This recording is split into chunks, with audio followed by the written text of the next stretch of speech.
CPM ഭരിക്കുന്ന കേരളത്തിൽ ഹൈന്ദവ തത്വങ്ങളും വികലമായ വീക്ഷണങ്ങളും പഠിപ്പിക്കാനുള്ള ഹൈന്ദവത്വം പ്രചരിപ്പിക്കുന്ന തീവ്ര ഹിന്ദുത്വവാദം പ്രചരിപ്പിക്കുന്ന വിദ്യാഭ്യാസം കൊണ്ടുവരാൻ ഒപ്പിട്ടിരിക്കുന്ന ഒരു സാഹചര്യമാണ് കേരളത്തിലുള്ളത്.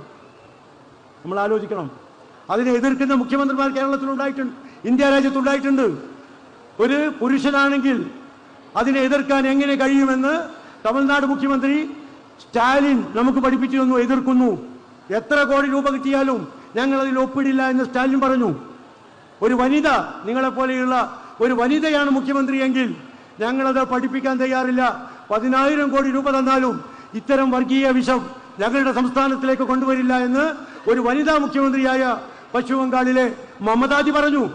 കേരളത്തിലെ മുഖ്യമന്ത്രി ആണും പെണ്ണും കെട്ടവനായതുകൊണ്ടാണ് അതിൽ പോയി ഒപ്പിട്ടത് എന്ന് പറയാതിരിക്കാൻ നിവൃത്തിയില്ല. ഒന്നുകിൽ മുഖ്യമന്ത്രി ആണാകണം, അല്ലെങ്കിൽ പെണ്ണാകണം. ഇത് രണ്ടും കെട്ട ഒരു മുഖ്യമന്ത്രിയെയാണ് നമുക്ക് കിട്ടിയത് എന്നാണ് നമ്മുടെ അപമാനം. അതാണ് നമ്മൾ അനുഭവിച്ചു കൊണ്ടിരിക്കുന്നത്. നാളെ നമ്മളെ കുട്ടികൾ ഇത് പഠിക്കേണ്ടി വരും. വികലമായ ചരിത്രം, തെറ്റായ ചരിത്രം, ഭാഷകൾ മാറ്റിവെക്കുകയാണ്. അറബി, ഉറുദു, ഇംഗ്ലീഷ് ഒന്നും പഠിക്കണ്ട, ആകെ സംസ്കൃതവും ഹിന്ദിയും പഠിച്ചാൽ മതി എന്നുള്ളിടത്തേക്ക് വരികയാണ്.